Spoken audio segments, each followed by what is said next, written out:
Pour ce qui concerne le transport scolaire, les familles ne sont pas forcément assez renseignées sur les différents coûts ou même les différents moyens qui sont à leur disposition. C'est assez vague. La question est peut-être un peu plus floue parce que souvent c'est les communes qui fixent le coût, il me semble.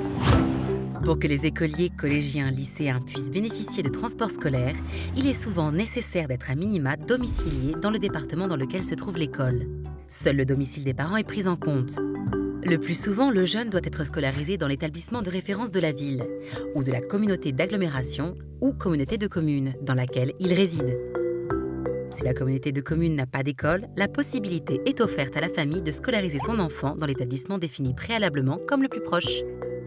Pour s'inscrire aujourd'hui, 2 processus sont retenus, par courrier ou par informatique. Nous vous conseillons de prendre le pli de l'inscription informatique. C'est plus facile, notamment pour les renouvellements. Sur les sites des régions ou des départements, cela est en général très accessible.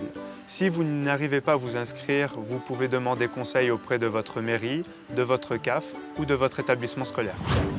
Il y a des cas particuliers au niveau des transports. Cela concerne plus particulièrement les gardes alternés et les enfants en situation de handicap. Pour ces critères spécifiques, les sites des régions ou départements offrent parfois des réponses. Cependant, nous vous conseillons de prendre un rendez-vous avec la maison départementale des personnes handicapées si votre enfant est porteur d'un handicap. Il pourra probablement bénéficier d'un transport adapté.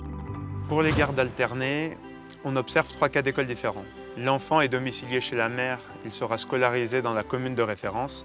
L'enfant est domicilié chez le père, il sera scolarisé dans la commune de référence. Avec accord préalable du maire ou des affaires scolaires de la mairie, l'enfant pourra être scolarisé dans un établissement entre les 2 lieux d'habitation des parents.